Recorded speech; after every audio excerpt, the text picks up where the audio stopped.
Hello friends, स्वागत है आपका हमारे YouTube channel my house plan channel पर। तो फ्रेंड्स, आज हमने 25 फीट की चौड़ाई, फ्रंट आपका 25 फीट का है और लंबाई आपकी 36 फीट की है। ठीक है, उस पर हम आज प्लान लेकर आए हैं। तो 2 BHK हाउस प्लान है।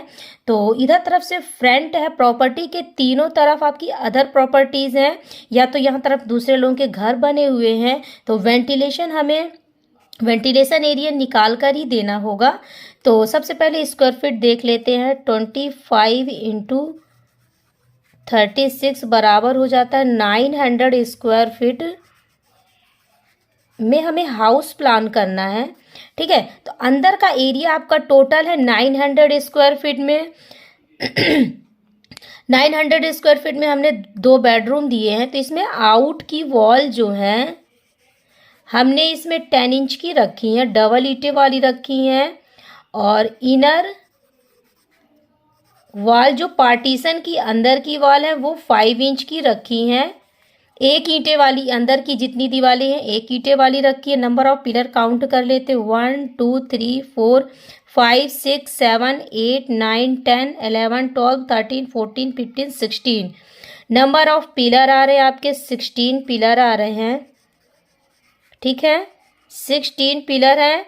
तो इसमें आप 4 सरिया वाले भी पिलर रख सकते हैं, क्योंकि आपके सारे पिलर पास पास में है। और आउटर की वॉल भी हमने 9 इंच की रखी है। तो आप 6 सरिया वाले पिलर 12 mm वाली सरिया के रख सकते हैं। ठीक है, अब प्लान को समझ लेते हैं। तो इधर तरफ से फ्रंट हमने रखा एरिया है, तो 10 फीट की यहाँ पास लंबाई दी गई है। तो इधर पास 16 फीट की टोटल चौड़ाई है। तो यहाँ पास जो 16 फीट की यहाँ से लेकर यहाँ तक टोटल चौड़ाई है। और ये जो मेन गेट है तो ये 10 फीट का है आपका। ठीक है, मेन गेट जो है ये आपका 10 फीट का, ये टोटल चौड़ाई आपके 16 फीट की है। अब इधर पास हमने पोर्च दिया है, तो इस पोर्च में आप कार वगैरह पार्क कर सकते हैं। ठीक है, फिर इधर ही पास से एक सीढ़ी का एरिया दिया गया है। तो आपकी सीढ़ी इधर तरफ से चढ़ेगी। यहाँ 3 फीट का एरिया छोड़ने के बाद आपकी सीढ़ी ऐसे चढ़ेगी, इधर तरफ से सीढ़ी चढ़ेगी। तो ऐसे सीढ़ी चढ़ाने का मेरा एक उद्देश्य है कि इसमें हमको नीचे एक टॉयलेट देना है जो रूम से अटैच रहेगा। इधर तरफ से आप सीढ़ी चढ़ाएंगे और टर्न होके 3 फीट का बालकनी बढ़ेगी बाहर, या 2.5 फीट की। तो ऐसे टर्न होके आप छत की तरफ पहुंच जाएंगे। तो ये वाला एरिया ऊंचाई का रहेगा, तो इसमें टॉयलेट बन सकती है। तो रूम से अटैच टॉयलेट दी गई है, आगे आपको अभी बताएंगे। तो यहाँ पास हमने 3.5 इंच का डोर दिया है। तो इस डोर से अंदर की तरफ आते हैं तो आपको मिल जाता है गेस्ट रूम मिल जाता है, या हॉल कह लेंगे या गेस्ट रूम कह लेंगे, कुछ भी। तो हॉल आ जाता है। तो हॉल की लंबाई रखी गई है 10 फीट की। ठीक है, 11.5 इंच की यहाँ चौड़ाई दी गई है। और इसमें विंडो दी गई है 5 फीट की, स्लाइडिंग डोर विंडो देना है हमें। फिर इसी से अटैच यहाँ पास रूम दिया है, इसका डोर दिया गया है 3 फीट का। तो रूम नंबर 1 मिल जाता है। तो यहाँ पास भी हमने एक विंडो दी है 5 फीट की। ठीक है, तो इसकी लंबाई भी रखी गई है 10 फीट की और 11.5 इंच की यहाँ पास चौड़ाई दी गई है। हॉल की लंबाई जो रखी गई है 13 फीट की है। ठीक है, हॉल की लंबाई 13 फीट की रखी गई है। तो इस वाले बेडरूम से रूम नंबर 1 से हमने अटैच यहाँ पास लेड बाथ दिया है। 2.5 इंच का यहाँ डोर देंगे। ठीक है, इस डोर से अंदर आएंगे तो ये वाला पूरा एरिया ऊंचाई का रहेगा। तो आप यहाँ पास 3 फीट की चौड़ाई और 10 फीट की लंबाई का टॉयलेट बन जाएगा। तो एक तरफ यहाँ नीचे सीट बैठ जाएगी और इधर नहाने के हिसाब से बाथरूम हो जाएगा। ठीक है, फिर आ जाइए तो सेकंड बेडरूम की तरफ। यहाँ 3 फीट का डोर दिया गया है।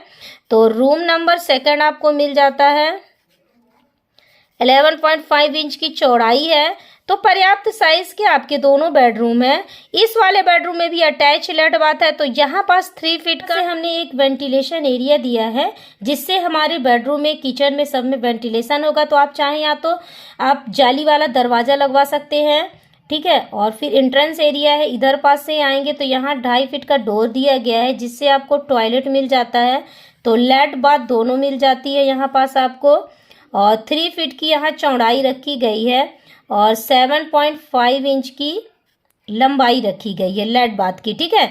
तो आप ये वाले बेडरूम वाले भी यहाँ पास इसको उपयोग कर सकते हैं, और किचन वाले भी, सॉरी हॉल में जो भी रहेगा तो वो भी इस किचन के रास्ते से जाके यहाँ से भी उपयोग कर सकता है, ठीक है। तो यहाँ पास किचन का डोर दिया गया है 3 फीट का, और किचन की लंबाई रखी गई है 7 फीट की लंबाई है, और 11.5 इंच की यहाँ चौड़ाई रखी गई है। तो इधर पास प्लेटफॉर्म वगैरह ढल जाएगा, इधर गैस वगैरह रख लेंगे, ठीक है। तो इधर पास विंडो दी गई है 5 फीट की, इधर वेंटिलेशन एरिया बनाना है, तो 1.5 बाई 2 का भी वेंटिलेशन एरिया जाल छुड़वा सकते हैं, जिससे हमारे इस एरिया में अच्छे से भरपूर उजाला आ सके, किचन में वेंटिलेशन हो सके। तो इधर पास हम बर्तन वगैरह धुलने के लिए, वॉश बेसिन बनाने के लिए उपयोग कर सकते हैं इस एरिया को। तो प्लान आपको कैसा लगा, उम्मीद करती हूँ अच्छा लगा होगा। फिर मिलते हैं नेक्स्ट प्लान के साथ। Okay, bye bye.